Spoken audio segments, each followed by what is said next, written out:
ఈరోజు ప్రజాస్వామ్యము ఖూని కాబడి ఎన్నికల ప్రక్రియకు ఏ రకమైన విఘాతం కలిగిస్తున్నారో తెలుగుదేశం పార్టీకి సంబంధించిన గూండాలు రౌడీలు మనమంతా చూస్తూనే ఉన్నాం. ప్రత్యక్ష ఎన్నికలలో రామగిరి మండలంలో 10 ఎంపీటీసీలు ఉంటే 10లో 9 ఎంపీటీసీలను వైఎస్ఆర్ కాంగ్రెస్ పార్టీ గెలుచుకోవడం జరిగింది. 9 మంది ఎంపీటీసీలు ఉన్న దగ్గర ప్రజాస్వామ్యాన్ని ఖూని చేసి ఎన్నికల ప్రక్రియకు విఘాతం కలిగించి తెలుగుదేశం పార్టీకి సంబంధించిన వ్యక్తులను మండలాధ్యక్షుడిని చేసుకునే విధంగా వారు ప్రయత్నం చేసి ఆ ప్రయత్నం విఫలం కావడంతో ఈరోజు పాపిరెడ్డిపల్లి అనే గ్రామంలో కురువ లింగమయ్య అనే వ్యక్తిని అతని కొడుకులు ఇద్దరు మనోహరు శ్రీనివాసులు ఇద్దరు పిల్లలని వీళ్ళని ముగ్గురిని కూడా హత్య చేయడానికి సునీతమ్మ సొంత దగ్గరి బంధువు తమ్ముడు తర్వాత అతనే కాకుండా అతనితో పాటు ఇంకొక 5-10 మంది గూండాలు అందరూ కూడా వీరిని హత్యాయత్నం చేయడానికి హత్య చేయడానికి పూనుకోవటం అనేది ప్రజాస్వామ్యాన్ని అపహాస్యం చేయటమే తప్ప వేరొకటి కాదనేది మనమంతా గమనించాలి. ఒక నెల 2 నెలల కిందట సాకలి నరసింహులు ఆనందరెడ్డి అనే వ్యక్తులను కనగానపల్లి మండలంలో హత్యా ప్రయత్నం చేసి సావు తప్పించుకొని వారు బయటపడడం జరిగింది. ఆ నెత్తుటి మరకలు ఆరకముందే ఆత్మకూరు దగ్గర సిద్ధరాంపురం అనే గ్రామంలో కుర్వ బాలన్న అనే వ్యక్తిని ఆ ఊరిలో కూడా కమ్మోళ్ళు అత్యంత దయనీయంగా దుర్మార్గంగా దాడులు చేసి చంపే ప్రయత్నం కూడా చేయడం జరిగింది.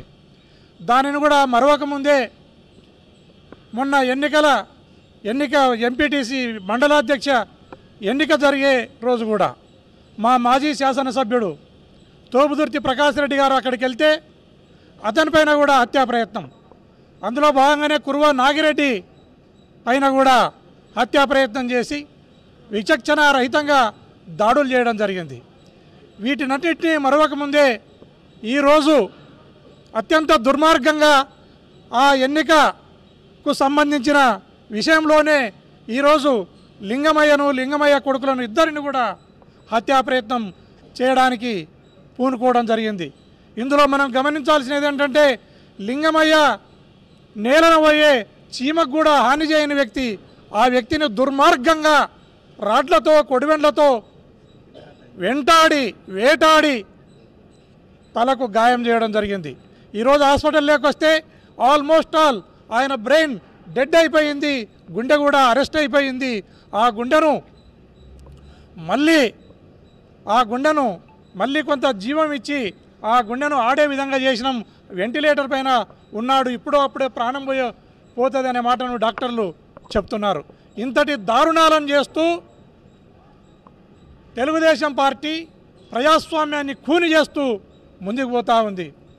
మా శాసనసభ్యుడు పేరూరు డ్యాముకు నీళ్లు తెస్తే ఆ నీళ్లు తెచ్చిన పేరూరు డ్యామును సునీతమ్మ కుమారుడు రక్తంతో దాన్ని ముంచాలని చూస్తున్నారో, రక్తంతో దానిని నింపాలని చూస్తున్నారో నాకు అర్థం కాని పరిస్థితి ఉంది. ఇలాంటి దాడులు చేసుకుంటూ పోవడమే కాకుండా ఎవరైతే బాధితులు ఉన్నారో ఆ బాధితుల మీద కూడా కేసులు కడుతున్నారు దుర్మార్గంగా. పోలీసు వ్యవస్థ కూడా నేరస్తులకు సపోర్ట్ చేస్తూ ఉంది. వారికి చిన్న గాయాలను చేసి అటెంప్ట్ మర్డర్ కేసులను మా వారిపైన బాధితులపైన వైఎస్ఆర్ కాంగ్రెస్ పార్టీ బాధితులపైనే అటెంప్ట్ మర్డర్ కేసులు కట్టే విధంగా పోలీస్ వ్యవస్థ కూడా ఈ ప్రజాస్వామ్యాన్ని కూని చేయడంలో భాగస్వామ్యం అవుతున్నారు. ఇది యావత్ సమాజము సిగ్గుతో తలవంచుకునే పరిస్థితి ఉంది. ఇలాంటి పరిస్థితులు కొనసాగుతూ పోతే ఖచ్చితంగా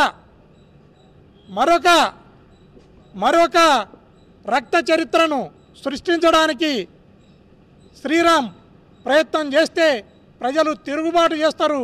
రేపు ఎన్నికలలో విచక్షణ రహితంగా మిమ్మల్ని భూస్థాపితం చేసేకి ప్రజలందరూ కూడా సిద్ధంగా ఉన్నారు. దీన్ని మీరు మరవకండి అని ఈ సందర్భంగా తెలియజేస్తున్నాం. ఇలాంటి దాడులకు, ఇలాంటి దౌర్జన్యాలకు వైఎస్ఆర్ కాంగ్రెస్ పార్టీ వెనక్కి పోదు, వెనకంజ వేయదు.